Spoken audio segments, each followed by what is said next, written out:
Përshëndetje.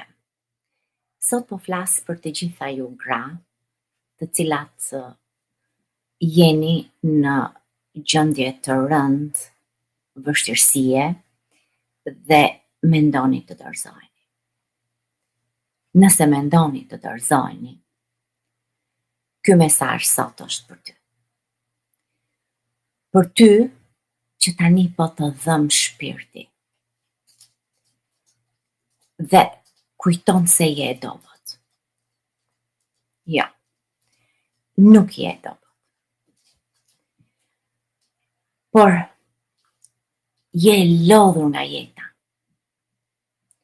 Dhe kjo është normale. Nuk jemi prej huri, jemi njerëz.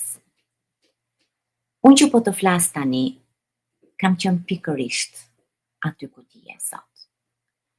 Kisha ndërtuar jetën time në Shqipëri. Kisha 3 laboratore. Kisha biznesin tim dhe çdo gjë po më shkonte mirë. Kisha kriju atë stabilitetin tim.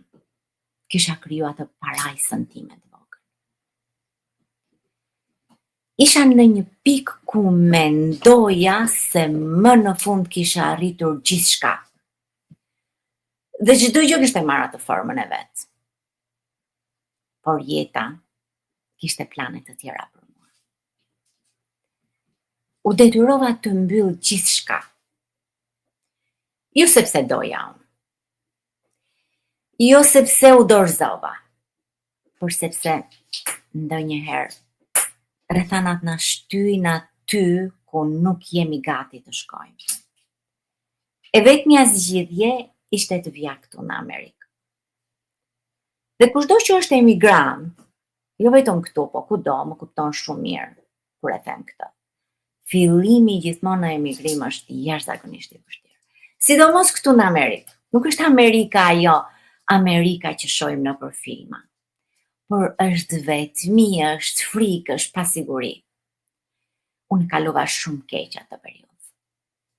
Edhe pse gjithmonë e kam parë veten time si një grua të fortë, erdhi një moment kur më duk sikur gjithçka kishte mbaruar.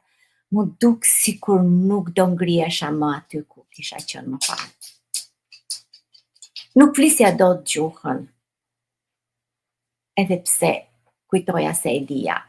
Nuk kisha mundësi të punoja, nuk e kisha numrin e punës Social Security. Pa atë, as licencë makine nuk nxirrje dot. Nuk mund t'jepja provimet për të mbrojtur diplomën.